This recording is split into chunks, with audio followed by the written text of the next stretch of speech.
I can't speak as loud as he can sing. You need an amplification system. I think I do.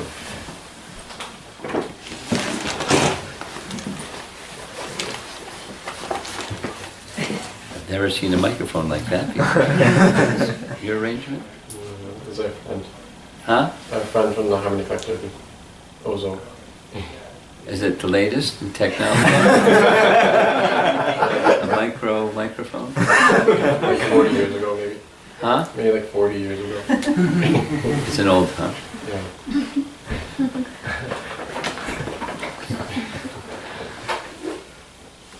So my understanding, there she is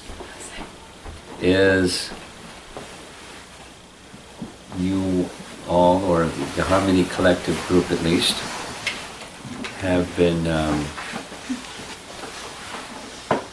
every once a week getting together and singing Bhaktivinod Thakur songs. And how long has it been going on for? Several months. Like since we came back from Puri.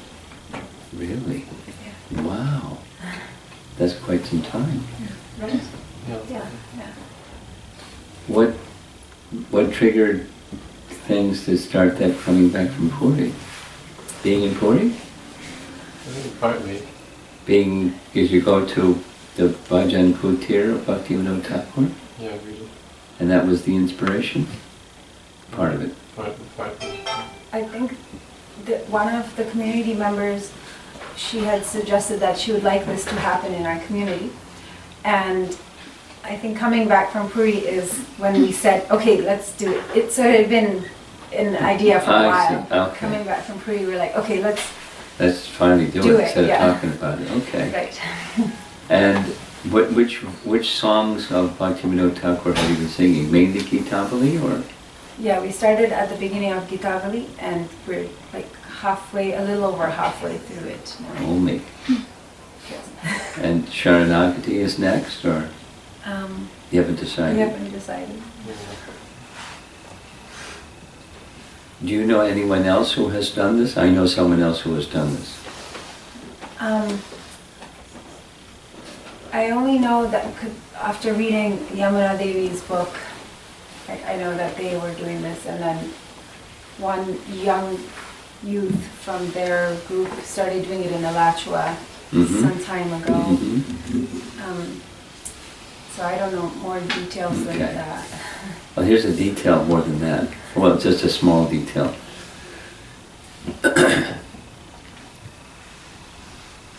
I don't know exactly how it happened, but from visits to Seattle, the Sharanagati devotees said, why don't you come on up to Sharanagati and have a japa retreat? So we went to Sharanagati to have a japa retreat. And at that time, for 2 years, Jamuna was there with Dina Tarani, and there were some number, 4 or 5, something like that, girls, teenage girls, pretty much the same age, that all were living in Sharanagati. And on a weekly basis, Jamuna got them together and did what Mother Jamuna liked to do. She would sing, and not just sing, she, I don't know how to properly describe it, she emoted the mood of each of the songs. She not just gave a little class, she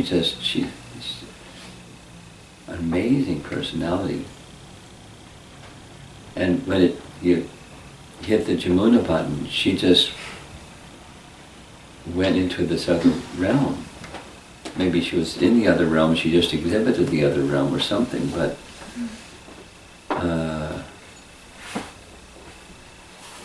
she wasn't well, but she was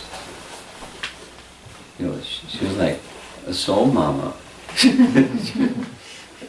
Yeah.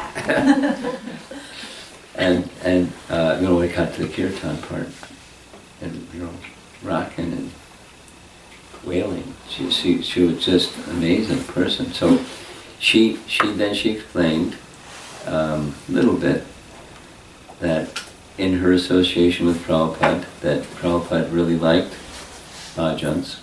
There's this famous story. Another time Jamuna shared this famous story. One of her favorites is when they were, what Prabhupada was calling at the time, so it was her mood, the World Sankirtan Party. You know, Prabhupada started and then it was kaboom, it was the World Sankirtan Party. So one devotee from each center, Boston was a modest center, but we ended up sending 2 devotees from Boston to join the World Sankirtan Party, and so they were traveling over. It started in India. I don't know if the plan was eventually to go all over the world.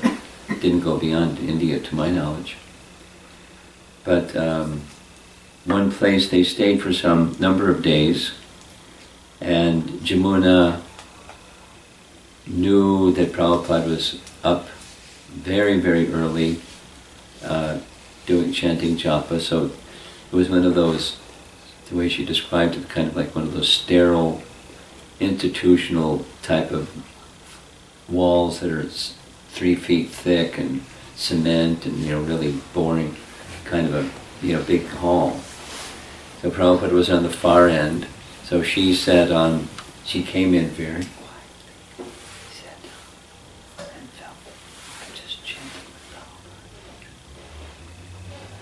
and then after some half hour of just feeling so happy that there she was chanting with Prabhupada, Prabhupada stopped chanting. It was, very dim light, and then he said, "Who is there?" And Jamuna said, "It's me, Prabhupada." Jamuna said, "Come here." So he sat and said, you chant with me right here. And she was like, doesn't get better than this kind of appreciation. And then he said, "You come back tomorrow morning, we'll chant together." So each morning they were sitting in this doesn't get better place, a super sterile. Anyone that's been to India, you know what I'm talking about. This really, anyway. But with Prabhupada, it just got completely transformed. And then she got this idea to ask Prabhupada, Prabhupada, what's your favorite bhajan? And he said, "Because you want to sing my favorite bhajan." She said, "Yes, Prabhupada, I've learned many bhajans." And so Prabhupada said, "Bring the harmonium, I'll show you." So just write, I'd like spontaneously, just, and then he asked her, "What's your favorite bhajan?" And she said, "Can you sing it?" And so very nice. And so it became like a thing between them that they would share bhajans. And I know this for a fact from Prabhupada's visit to New York. Every evening, at a certain time, everything would stop, and he went into the front room, which was like a big room, was the equivalent of the temple room, just on a brown stone mirror the other side. Just Prabhupada and harmonium, and he would sing Narottam Das Thakur and Bhaktivinod Thakur bhajans for 15-20 minutes, like, with absorption. And then that was the end of his day. That's how these ordinarily, regularly would complete. So it was a very major part of Prabhupada's life. We know that from his speaking even. He would quote many songs. Often he liked quoting Narottam Das Thakur. So I was requested, to speak something about Bhaktivinod Thakur, his life or his teachings or whatever I wanted. So I thought, the Harmony Collective group, you like these interesting things. So I spent about 2 hours today going over some interesting things. to share with you. So rather than just, what I would give a class in a regular temple setting, this is the Harmony Collective setting. And outstanding, we'll do some of the normal ones. Outstanding in the categories of Bhaktivinod Thakur's life is maybe 7 or 8 different outstanding gifts to the world. His literature, 100 books. A son who became a pure devotee. In the line of disciplic succession, pure devotee. He published, because during his time the printing press was offset printing press was just becoming, a technology, machinery during his time. So he printed not only his books, but many, many, many, many, many books, and he trained Bhaktisiddhanta how to do everything A to Z, the proofreading, the editing, the writing, the thising and the thating, so that his son could carry on. He, adding to the list, whatever the number is now, found the birthplace of Chaitanya Mahaprabhu. I'll describe a little bit about that shortly. Specifically, the fearlessness of Bhaktivinod Thakur. He established Namahata. Namahata was a term used by Bhaktivinod Thakur, that the marketplace of the holy name. It was a model of preaching or giving the teachings of Chaitanya Mahaprabhu to village people. Commonly, village people in Bengal were not literate, but they loved to sing. So he taught them through songs. They learned the teachings of Lord Chaitanya through songs. And then I learned this from studying the life of Bhaktivinod Thakur. When he would go from village to village, generally in a village, there's somebody is like the village elder. And the village elder is the person who he befriended, and he gave them little question and answer things, like little ones, and that was their curriculum for their, we say Bhakti Vriksha, for their Namahata gathering. And then he systematically put those together question answer format that led to the teachings of Lord Chaitanya in simple Bengali language, combined with a song that would help them understand with it the daily lesson. Very systematic, very compassionate, and a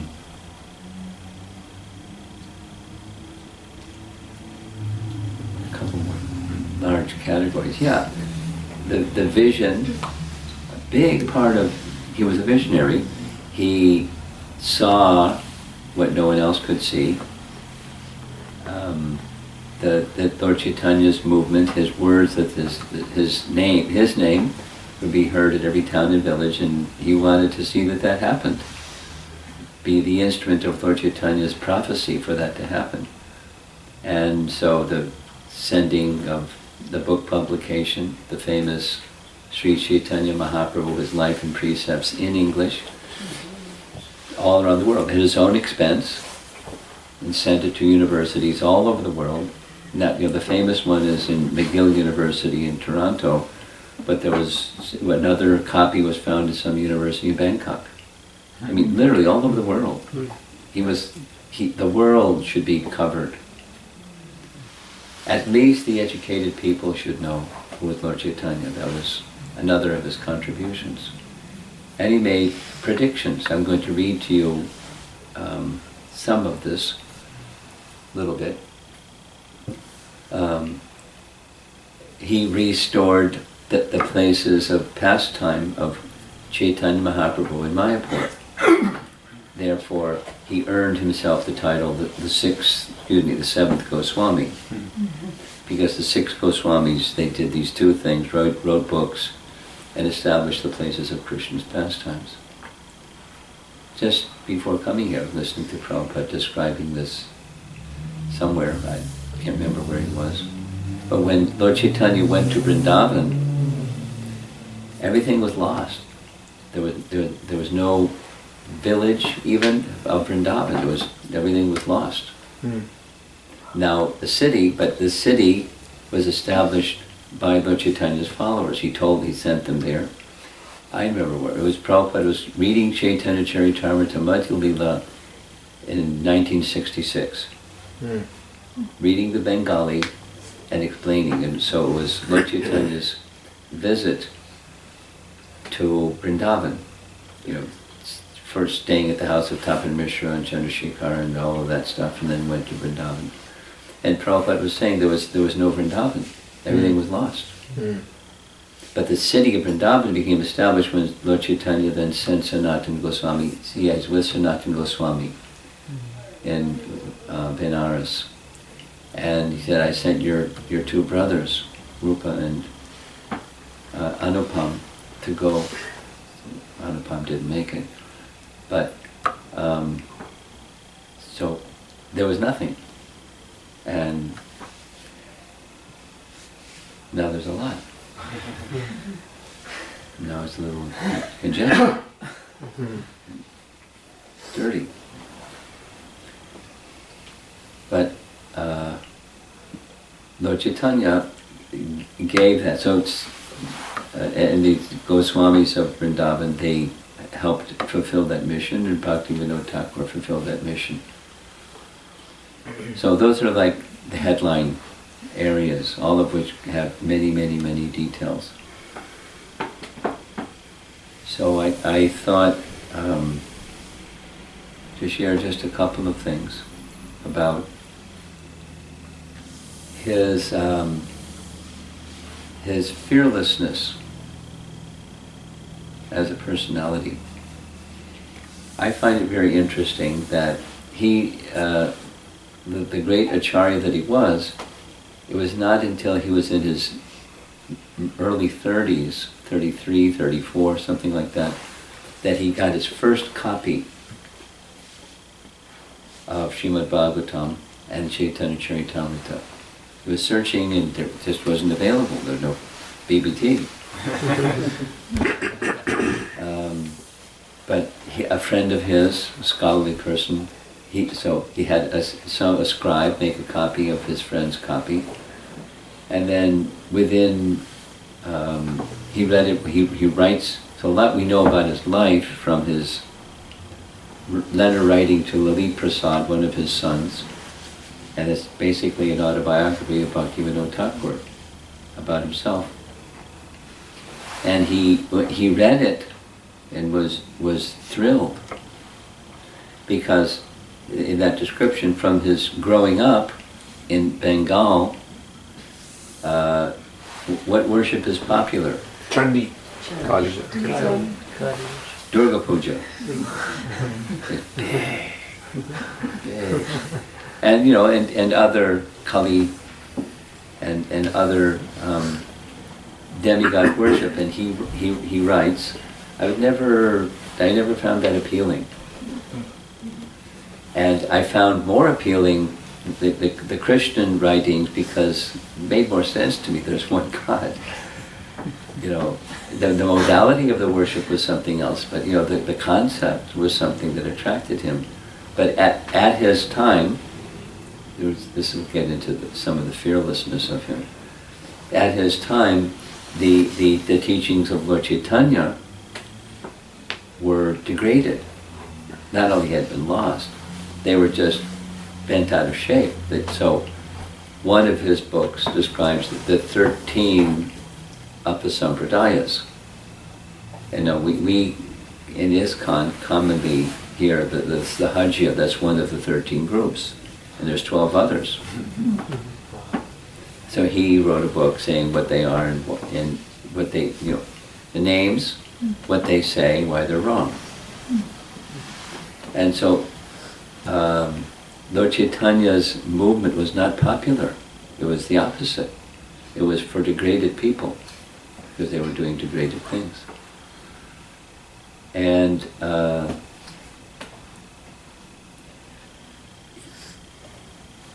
generally speaking, a mode of Bhaktivinod Thakur's approach was sometimes called humble persuasion. Using his position of eloquent and erudite person, he invited different people to come to his home, and through discourse he would help, and his spiritual influence would help bring them to the proper conclusion. He was not simply preaching to the choir. He was reaching out to people who had other ideas, and in humble, persuasive mood help people that had other ideas come to the right idea. But when it came to persons who were deviant, well, there's two examples. Vishikashain, does anyone here not know who Vishikashain is? Okay. Vishikashain was a yogi who lived outside of Puri, and he was calling himself Vishnu, and his assistant was Anantashesh. And then as Vishnu, he would sometimes be Krishna, and his assistant was Balaram, and they would have rasa dance. So they invited he was a mystic fellow. It's a long story. I don't want to go into the long story. It's really interesting, long story. He would shake his head like this, and fire would come out of his hair. He's God. Because people were not educated. He did some kind of mystic power. He died when Bhaktivinod Thakur brought him to justice. Anyways, long story. He brought him back, and he was in jail, and because people that opposed him, he would curse them, and they would die of fever. He was a powerful dude. Mm-hmm. And he cursed Bhaktivinod that he would die, and his daughter was with high fever, and his wife said, let the guy out of jail, we'll lose our daughter, and said, no way. He didn't say it like that. But. And then even Bhaktivinod became afflicted with fever and wrote the sentence with his hand shaking with fever. And the first thing that was done when he was taken off back to jail was a fellow with scissors cut off all his hair. Mm-hmm. Because yogis store their power in their hair. I don't know how they do that. And he just fell to the ground. And he died shortly thereafter. He fasted till death in the prison. One story says, anyways.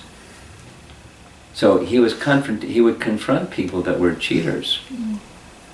But then there's this other example. Those of you that are into Puri, and every time I've been to Puri, and you go to Haridas Thakur's Samadhi, what happens if you go with a group of devotees? The people that are there, they get up and they start a really loud kirtan. Yes? They all listen. Yeah, because they don't want to hear chanting Hare Krishna. Because during Bhaktivinod Thakur's time, the time he was staying almost kitty corner across the way from the Samadhi, Bhaktisiddhanta Saraswati Thakur took issue with the Babaji that was residing in his Samadhi. That was like his bhajan kutir place. He confronted him. Two things. Saki Beki. Saki Beki means his chief follower, he dressed him up as a gopi so he could practice being a gopi in his next life, in the spiritual world. And then another was he had a different mantra rather than the Hare Krishna mantra. Nitai Gaur, Radhe Sham, Hare Krishna, Hare Ram.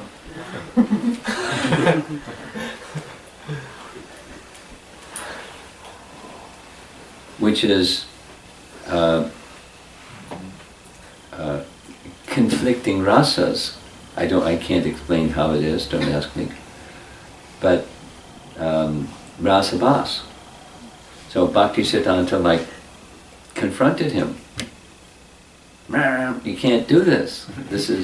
But he was a popular fellow. And it made a lot of chaos in Puri, people saying, whoa, and people saying, whoa.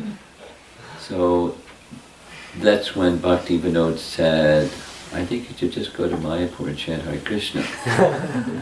So he took a vow to chant 3 billion names of Krishna. 10 billion. Huh? 10 billion? 10 billion is it? 10 billion, okay. Which was the same number of rounds per day as Haridas Thakur, 3 times 64 every day for some years. So he was not confrontational with that, I forget the Babaji's name. Radha Ramandas Babaji, yeah. Maybe. Radha, say it slower. Radha Ramandas Babaji. Radha Raman Das Babaji. You sure that's right? You're not I think sure so. that's right? I'm not sure. Okay. Radha Raman. Okay. So he wasn't confrontational with him. He was prudent about what he did. Because this other fellow, he was defiling ladies. And the government wanted Bhaktivinod Thakur. They posted him there, his first assignment. You're posted here, take care of this Bishikishain guy. Because Bishikishain was saying, I'm going to shake my head and overcome the British rule because they're bad people. So he was openly saying it. So the British wanted to get rid of the guy. But, he is a popular guy. So you go deal with it. And he did. When he took the constables said arrest him, take him to jail, we'll have a trial.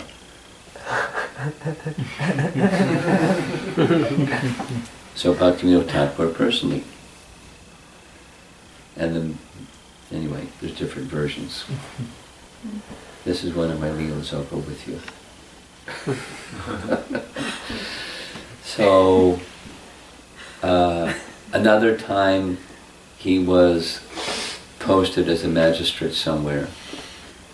And there was this practice that place that people were worshipping a ghost in a tree because they were afraid that if they didn't worship the ghost in the tree that their family would have a problem.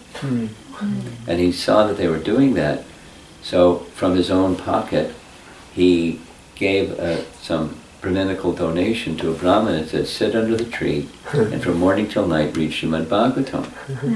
And when it came to the last page of Srimad Bhagavatam, a branch of the tree broke, a voice from the sky came saying, Bhaktivinod, you've liberated me, and, just from this recitation of Srimad Bhagavatam, and now I'm liberated.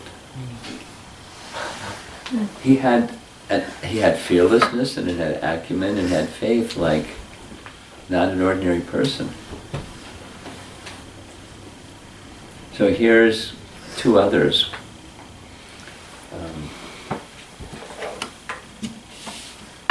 During the time that he was posted in Puri, before he received initiation,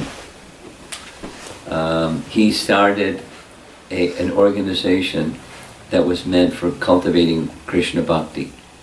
It wasn't ISKCON, he gave it another name, but it was an organization called Bhagavata Samsat. Bhagavata Samsat. So he would regularly go to Jagannath Vallabha Gardens. You went there? Jagannath Vallabha Gardens. I'm looking.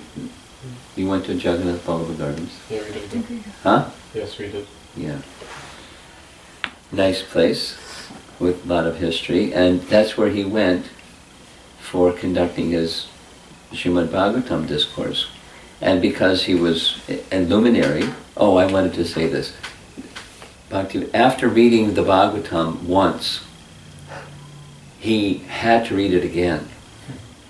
And in less than a year, he wrote his first essay after reading the Bhagavatam to his peers, to his educated peers, describing the beauty of the Bhagavatam. And he was dealing with his peers who, everything British is wonderful and everything Indian is garbage.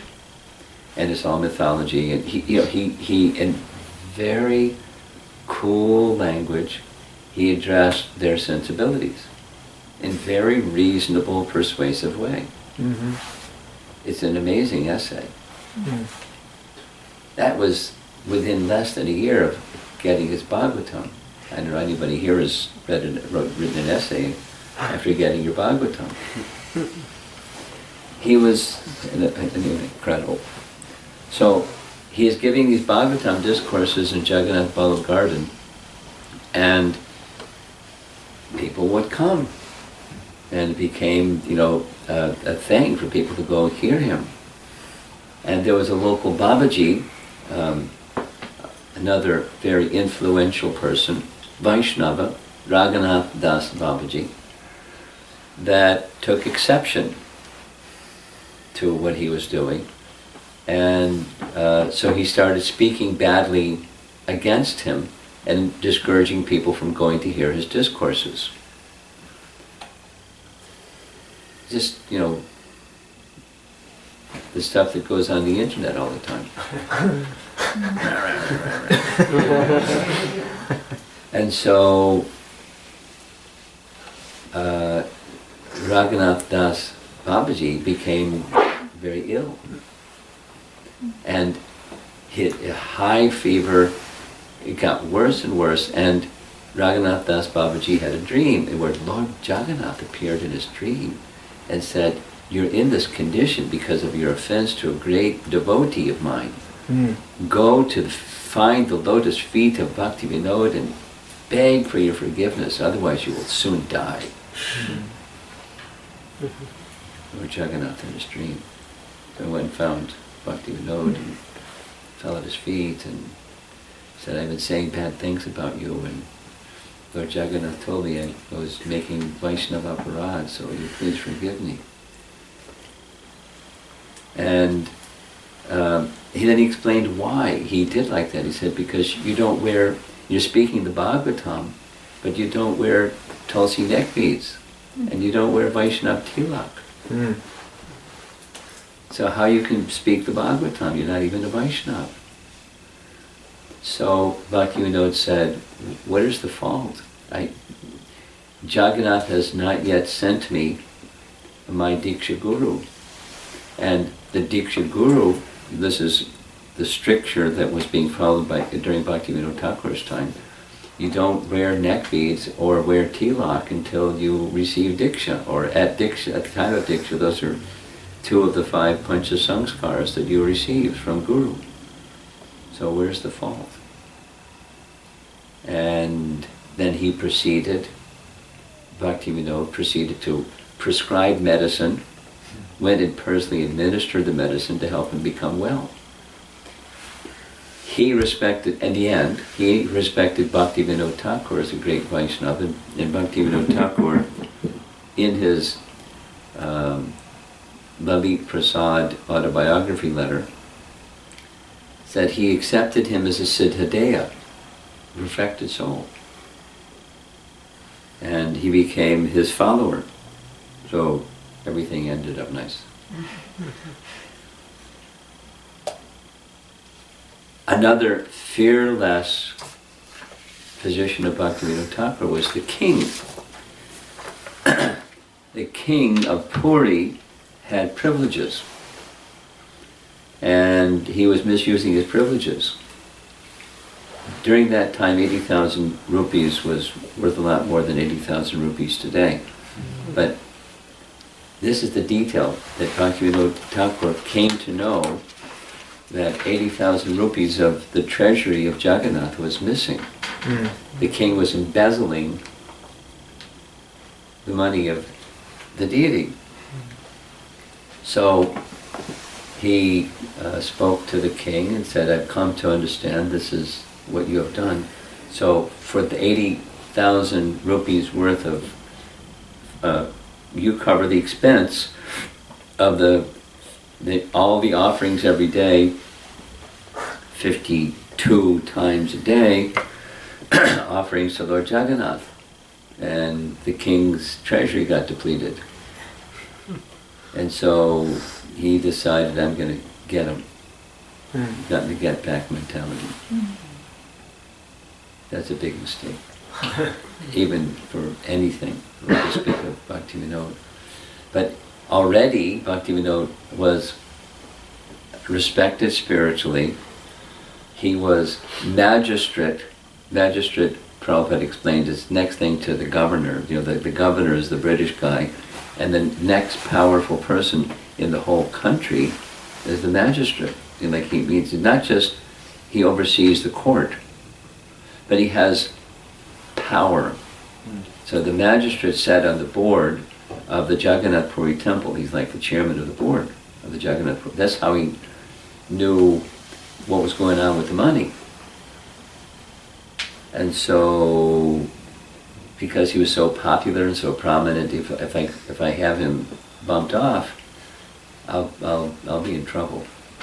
I won't be able to get away with it. So he decided, the king decided, he hired 50 Brahmins in the privacy of his palace to do a 30-day yajna. The intent of it was to kill Bhaktivinod. There's a part of the Vedas that's, you know, you can get people. So that the Brahmanas knew. At least he knew. Huh? At least he knew who he was dealing with. But he didn't have to. Yeah. And then, you know, it was done secretly, but, you know, the report says, Bhaktivinod describes as, he was getting reports daily for 30 days. They don't want to get you. So what happened was, the very last oblations into the fire, nothing happened to Bhaktivinod, and the king's son died, just like that.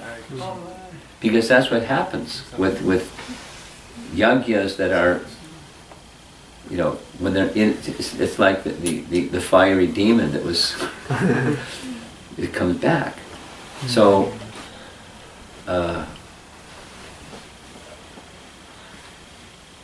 Bhaktivinod wrote about this.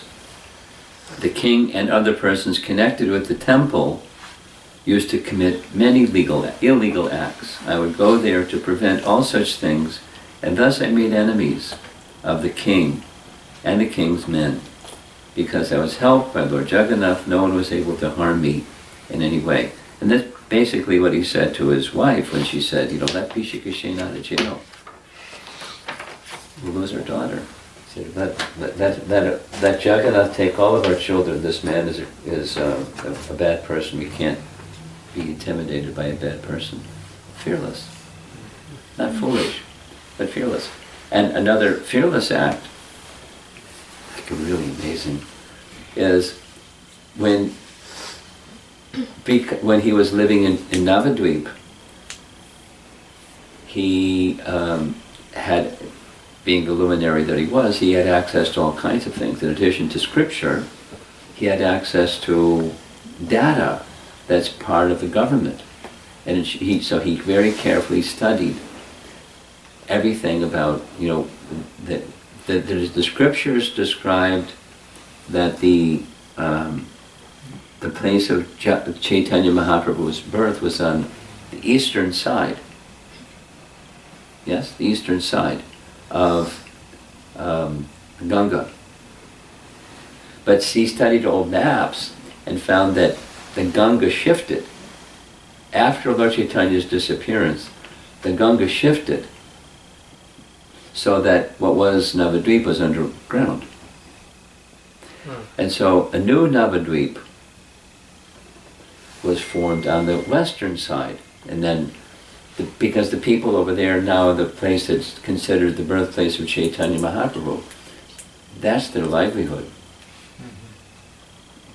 Money and Bengal. So when he said, no, it's not over there, it's over here, he's risking his life. And then, of all things, he went door to door, asking for a rupee from any gentleman to help establish. He's risking his life, knowingly. But he knew he would be protected, and sure enough, he was protected.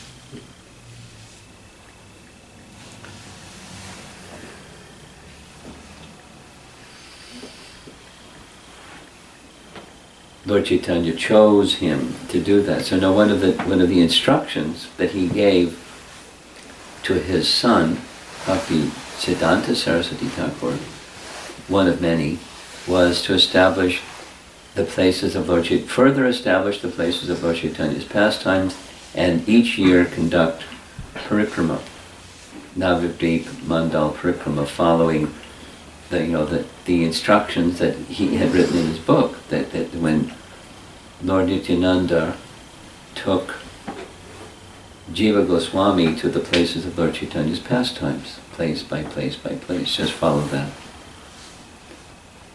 And so he did. And it was like, big deal, elephants and, Bhaktisiddhanta did stuff like that. Ostentatious, big production. But it was on the order of Bhaktivinod.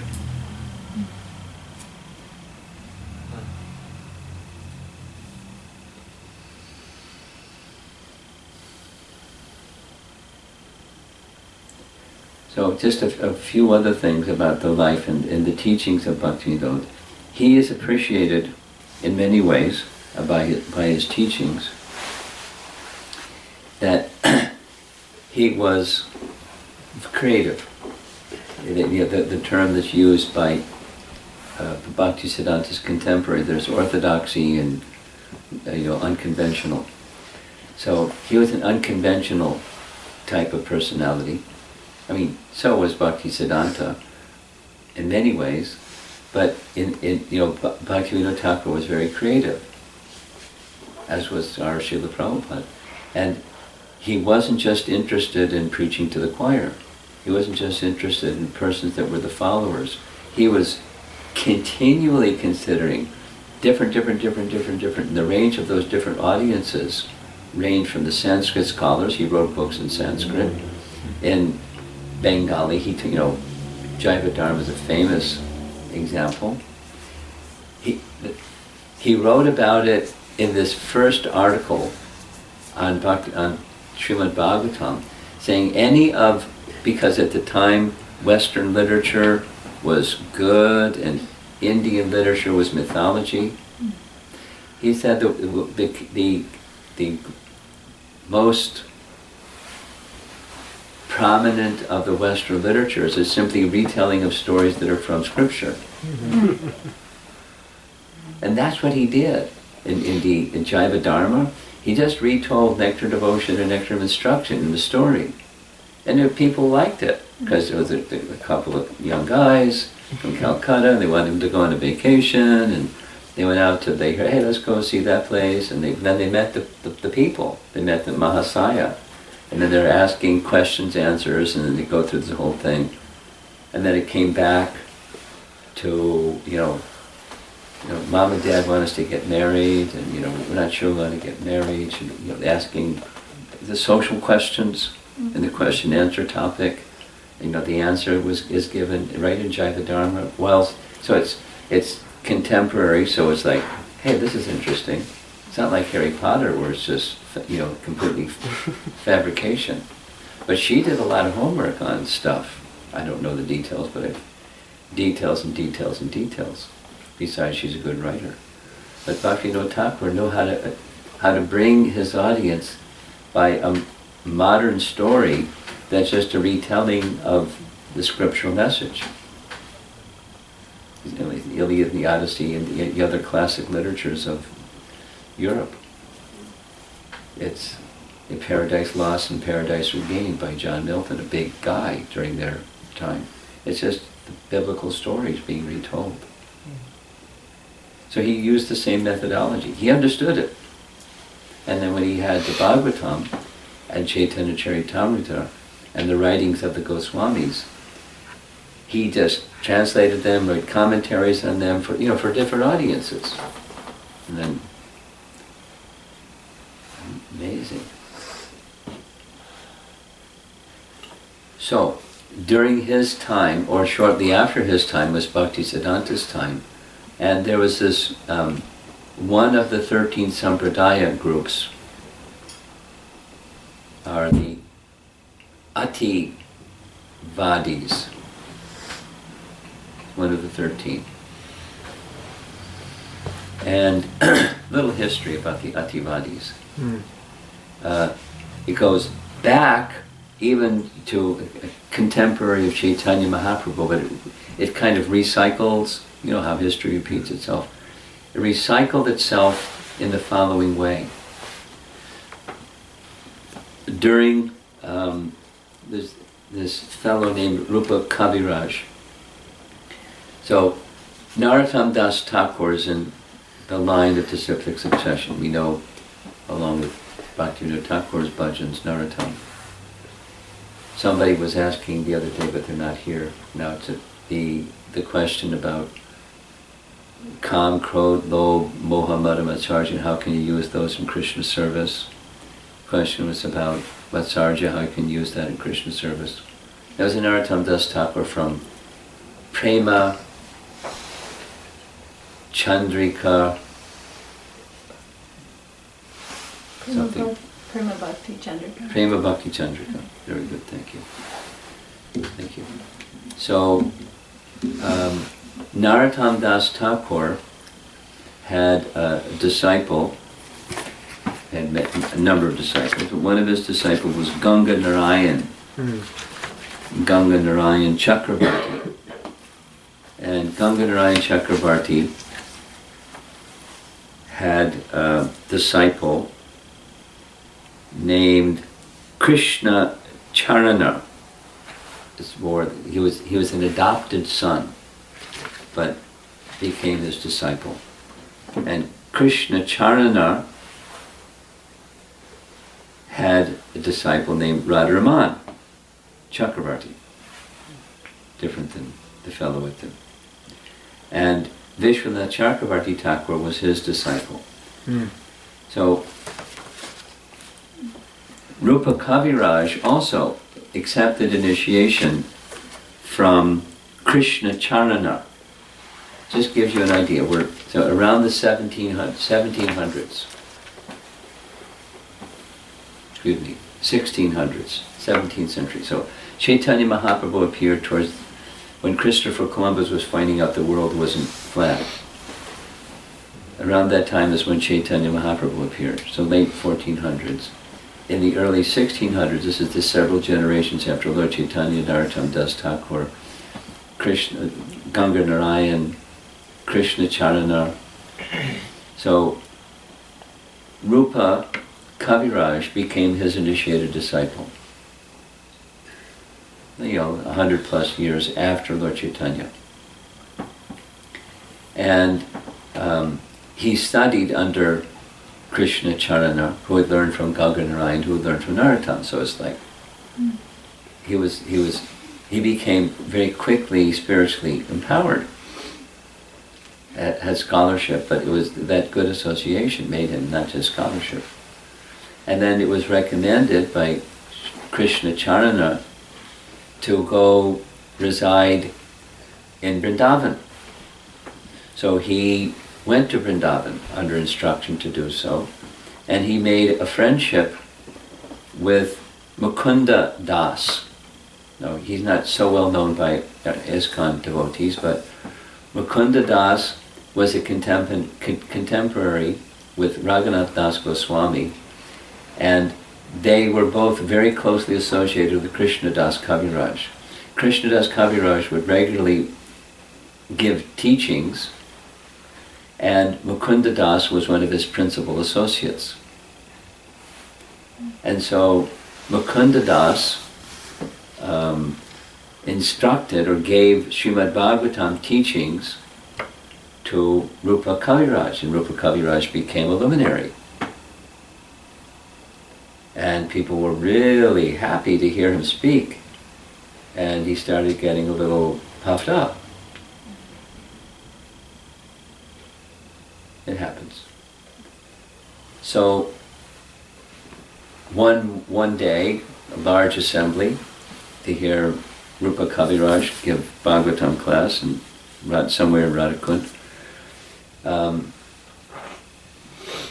One very well-known, very famous Mataji, Krishna Priya Thakurani, came to attend his class, and she was known.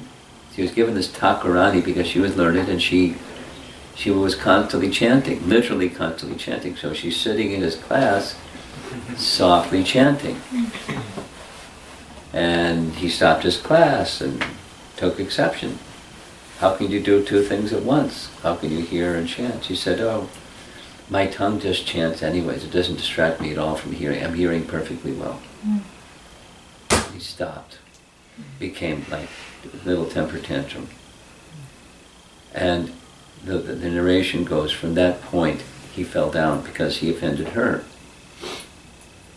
And then from his offending her, it domino effect. He offended his spiritual master, and he offended his grand spiritual master, and he went off the deep end.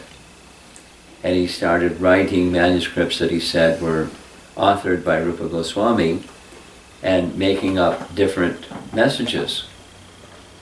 And some of them included, you can't be an acharya unless you're a renunciate.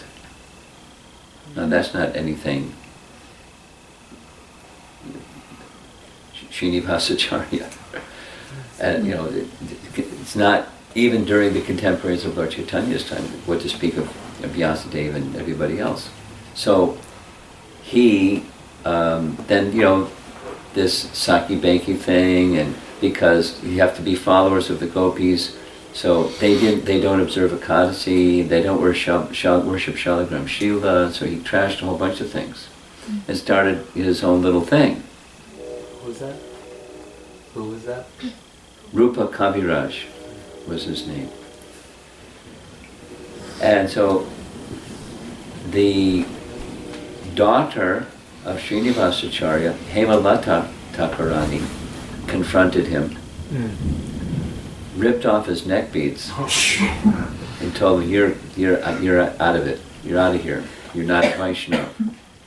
There was one strand remaining after she ripped off his neck beads, and so all of his followers started wearing one strand of neck beads. And he fell. After some time he contracted leprosy, and he was trying to make it like everything's normal, but so finally he left, went to different places, trying to behave like everything was normal, and he eventually died of leprosy. This body got eaten away. But he had followers, the Ativadi followers. And the Ativadi followers were criticizing Bhaktivinod,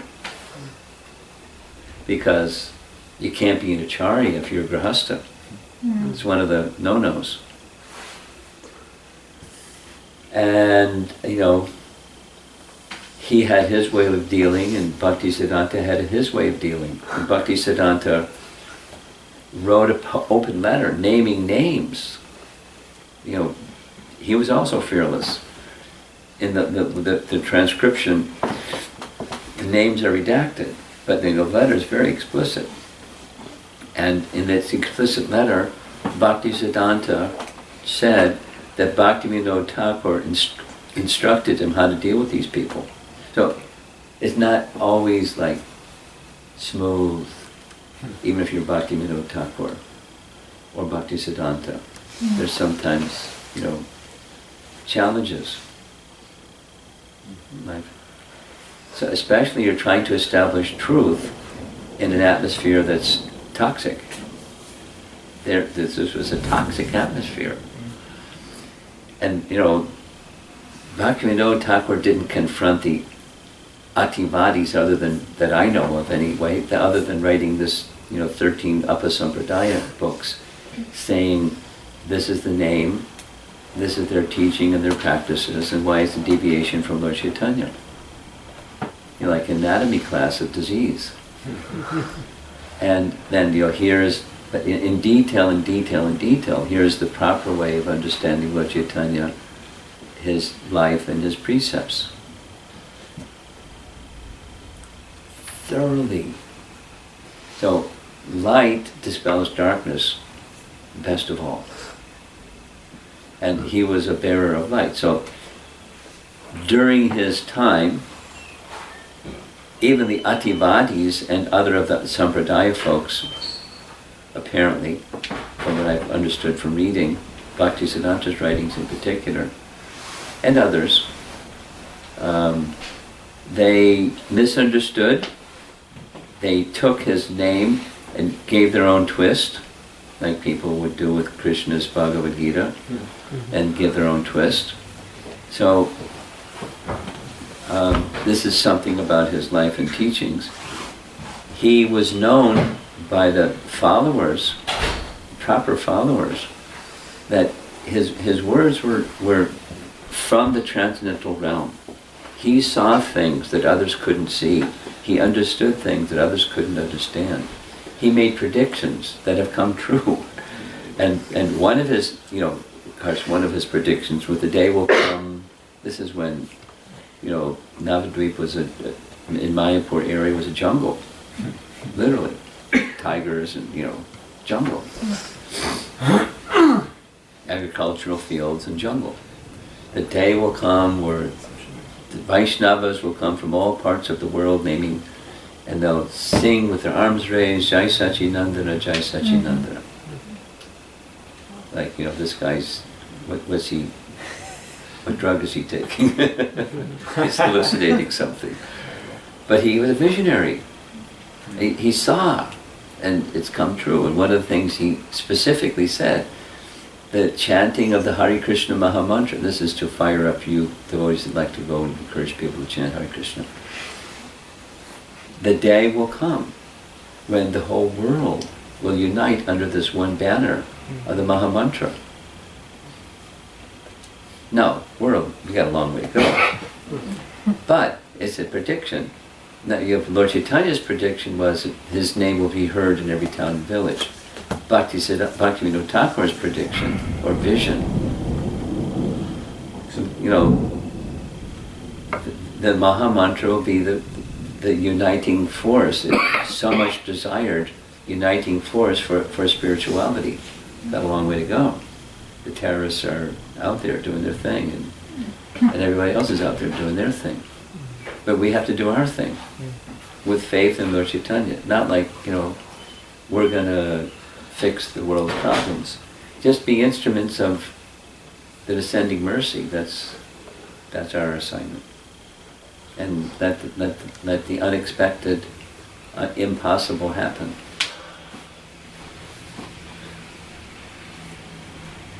And that's part of this message of Bhaktivinod Thakur's approach. It wasn't just preaching to the choir. It wasn't just the faithful gather the faithful together and speak high teachings. He was interested in bringing people who were speculators to the path of bhakti, the people who were uneducated to the path of bhakti, the people who were misled to the path of bhakti, and tirelessly, fearlessly, energetically doing this. Powerful and sharp. I remember one morning walking Mayapur where Prabhupada, each morning was like a surprise what Prabhupada would speak about that morning. Every morning was something different. And it was very wonderful. So one morning was Bhaktivinod. He was on and on and on. At that time, the morning walk was when those agricultural fields, they have this little strip of land between that rice paddy and the other rice paddy, and everyone's trying to, like, Prabhupada's walking along that little strip of land. So he was speaking so enthusiastically about Bhaktivinod Thakur. It was like waves of, he was so happy speaking about him, and then became silent, and somebody said, Prabhupada, he was so powerful. Why during his lifetime he didn't bring the fructification of Krishna consciousness all over the world? And Prabhupada looked around and he said, you have something for us to do. But that well-wishing and prediction and all that nice sounding thing, it's real. It's real. He was, this is what the understanding of the loyal followers, he was a conduit for the absolute truth. He was on that platform, he lived on that platform, he didn't say something other than what he did everything that he said. He was a perfect acharya. And he, because he had children, he regularly made distinction between those who are renounced and those that are householders, and gave detailed descriptions of how householders can live their life in a life of pure devotion, which isn't easy. But, follow the teachings and the example of Bhaktivinod, and it's doable, if not easy.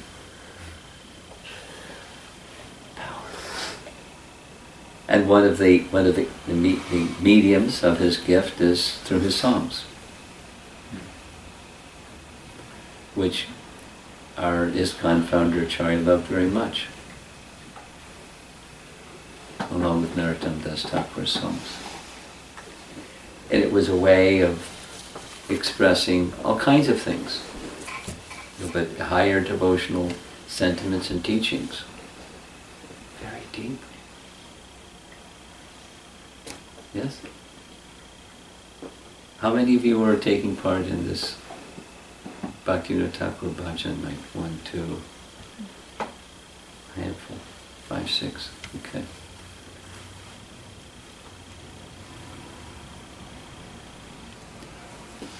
I'm sure, I haven't done anything like that, but I'm sure the experience is you feel close to him.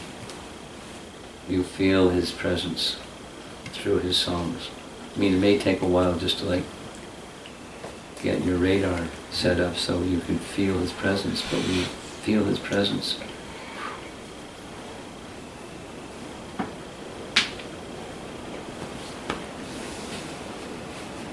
Right.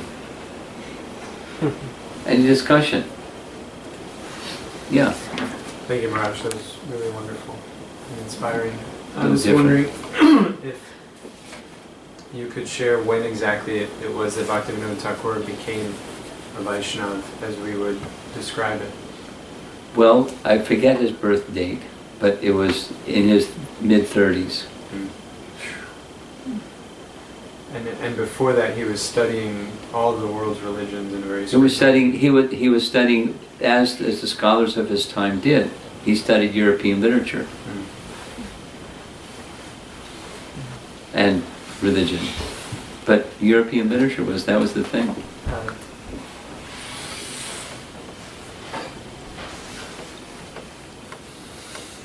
Which helped him, in many ways, be able to reach the intellectuals of his time, because he knew the subject matter that they knew.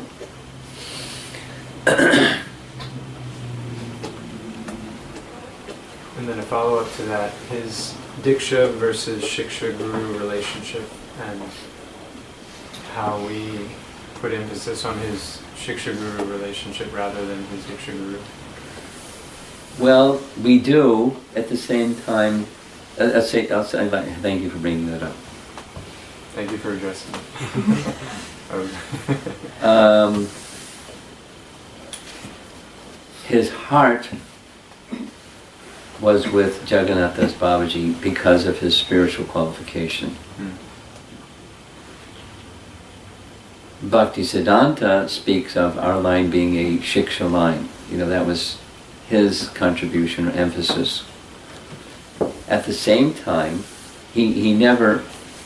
Bipin Bihari Goswami was his Diksha Guru, and I don't know the details because I wasn't so interested in the details, but there was some discrepancy in his life, or his teachings, or something, combination.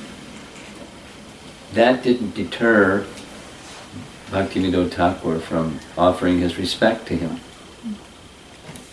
One of the final books, the third to the last book, I think, Bhagavat Arka Marichimala, which is a topic by topic by topic list of the topics of the Bhagavatam, and then verses of the Bhagavatam illustrating or expressing or teaching that topic. Bhagavat Arka Marichimala. At the end, in the appendix end, I just looked at it during the day today, he says, normally one should not disclose the following, but I'm going to do it anyway, here I go, because it would be a disservice. If I remember correctly, it's Swarup Damodar appeared to him by the mercy of my spiritual master, Bipin Bihari Goswami. And he instructed me to write this book.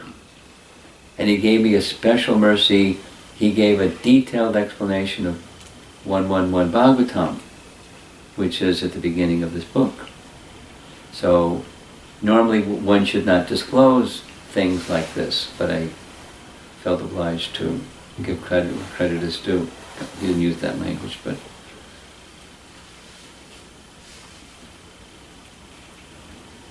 he's on this level. He can have dialogue with Swarup Damodar. Like Prabhupada had this exchange with Rupa Goswami. It's not hallucination. It's spiritual encounter.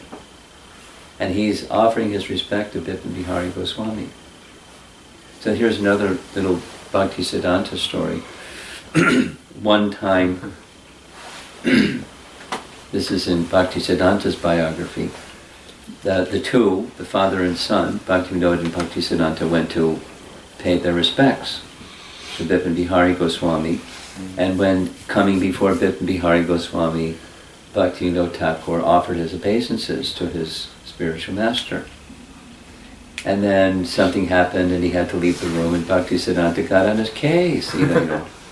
Do you not understand how exalted this personality, and you're sitting there receiving obeisances from someone who's millions of times more advanced than you?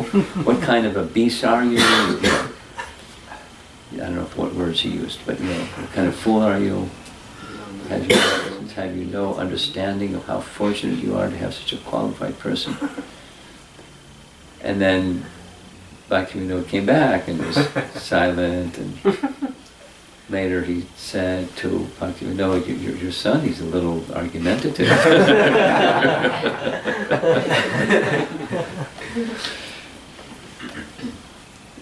So Bhaktisiddhanta had that regard for Bhaktivinod above his Diksha Guru, but Bhaktivinod respected his Diksha Guru because you respect your Diksha Guru. Now, it doesn't mean that that's where his heart was, but he never disrespected him. Anyway, so his primary place of shelter was Jagannath Das Babaji. From time he spent in Vrindavan, and then invited Jagannath Das Babaji to come to Mayapur, and through Jagannath Das Babaji confirmed the birthplace of Chaitanya Mahaprabhu. That was his shelter.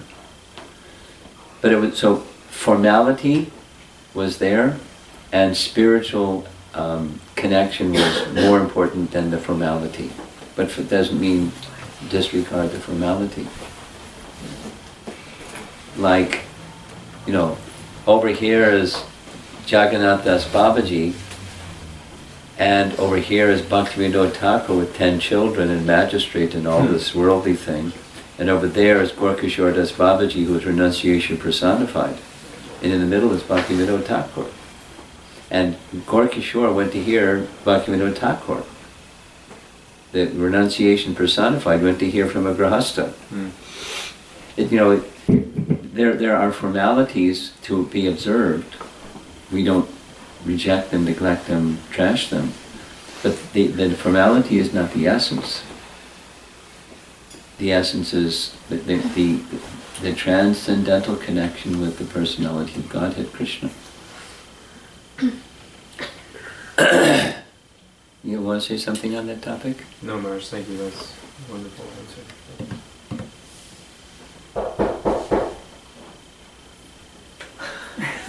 Now, if this was China, I'd be...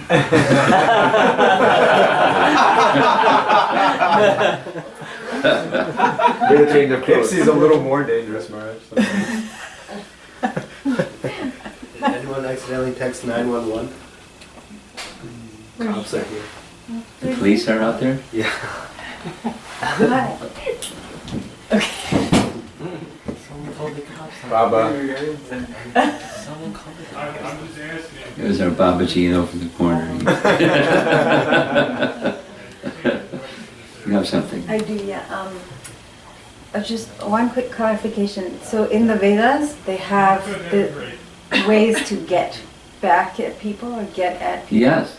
But, so I was just thinking about that, and it must have been to get at people who were causing trouble. Well, if I it mean, was why- if it was done so when the are we okay? Is everybody all right? We're good. Nobody's calling the police? No one calling. But thank you for coming. All right. We feel protected. Thanks, guys. Have a good night. Thank you. Sorry about that. He's almost Quickly, go. Don't even hesitate. Yeah, darshan. the morning inside. Yeah. Put his email on the list.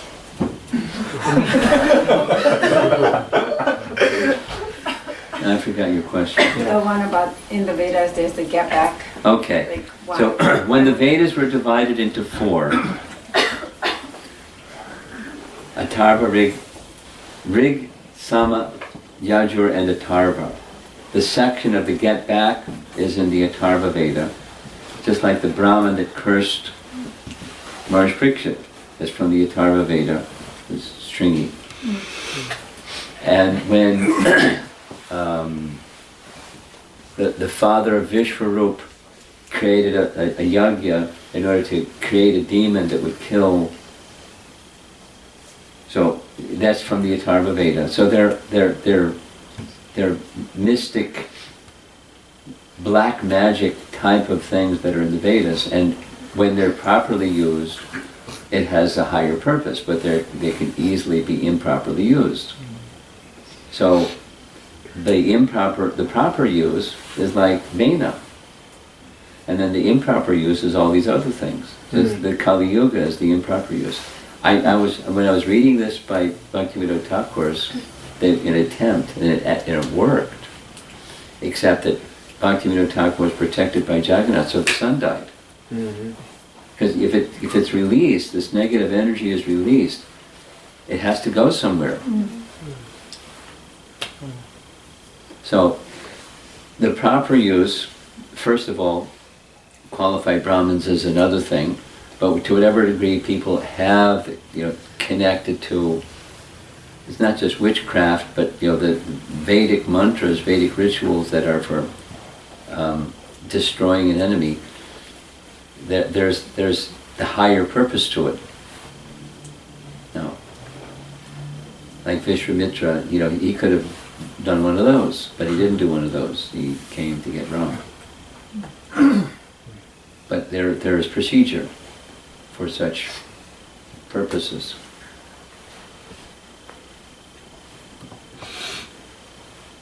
It's within the modes of nature, destruction.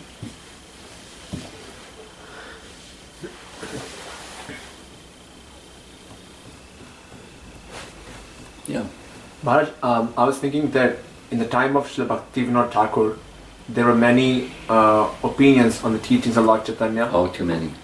And even now, we say the information age is there, so that's why if you go to online, there's so many different opinions on the teachings of Lord Chaitanya. Too many. So I was thinking, sometimes we may say that now the world is much more divided, but it seems to me, as you're explaining, that it was a similar situation at that time too. Well, the thing is, the information technology business accelerates chaos.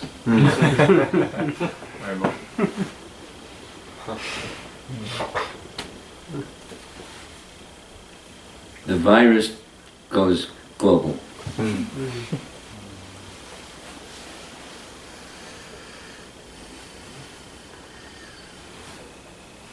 Division is there since creation.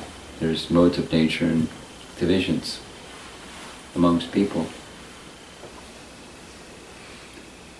Anything else? Okay. Yeah. I have both of those. Thank you so much for this morning's class and this class. And probably also he appreciates seeing you again. He saw you in Chicago a few years ago. The police officer? No, no, no.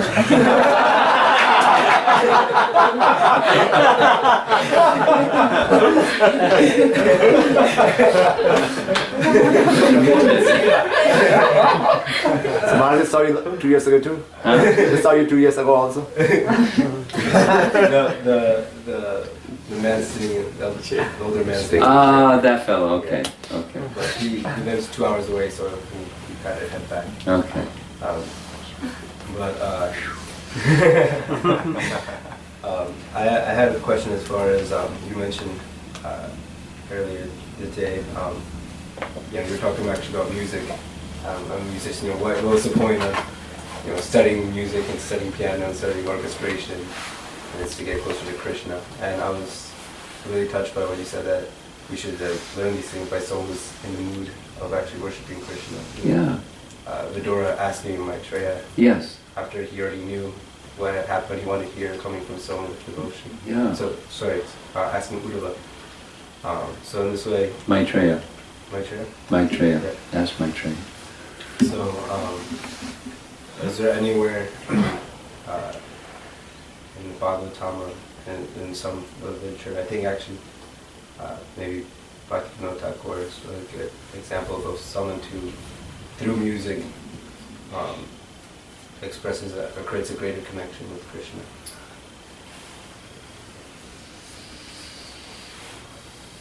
Well, Narottam.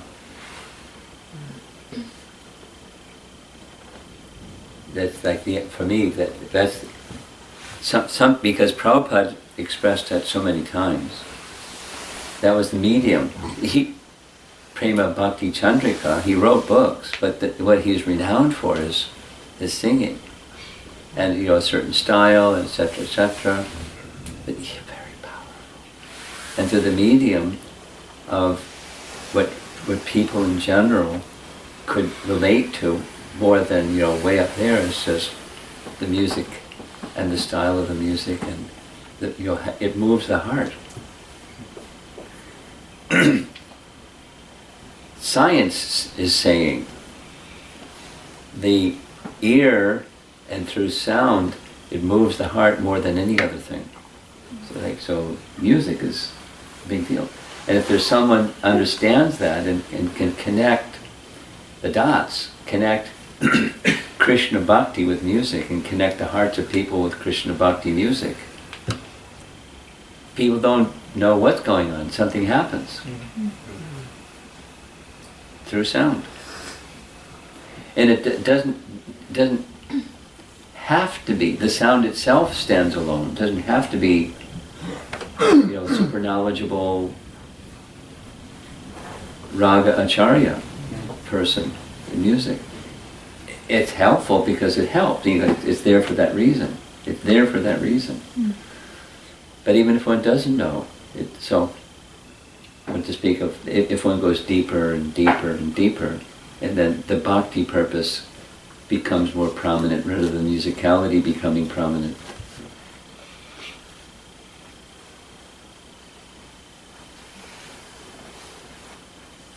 So amongst our acharyas, those two, Bhaktivinod and Narottam Das Thakur, stand out most prominent. In our modern time, George Harrison. I want to see you.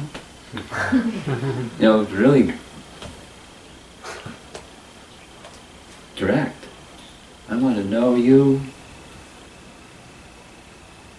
With all of the instrumentation that attracts the ear of, but the message, and he meant it.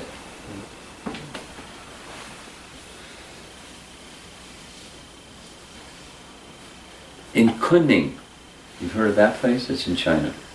It's a city way far in the west part of China. So in Kunming, there's a gentleman that wanted to hold a program where he wanted me to speak about George Harrison. Because he's a George Harrison fan. He showed me, all these pictures, George Harrison, the other thing. So I eventually connected him with Yogeshwar, because he has this fascination.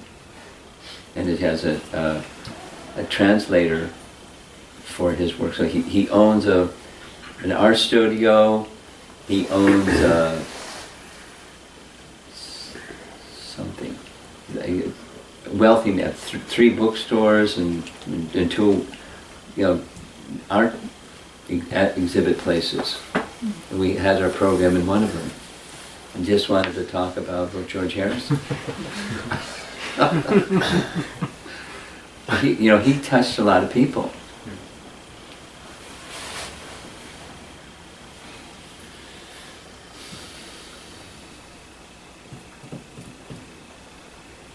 The story, I heard this from Yogeshwar, that, George wanted to be initiated, and Prabhupada said, better than you be initiated is,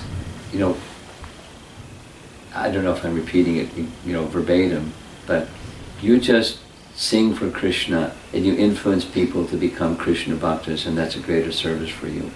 Now, why he couldn't do that if he was initiated, I don't know, but that was some exchange like that. He was very serious about his bhakti. And because of that, it comes out. Not only the lyrics to the song, but the mood, like speaking about moving the hearts of people. Krishna Krishna. Prabhupada ki jai, Jai. Thakur ki Jai. Bhaktivinod. HH Romapada Maharaj ki Jai.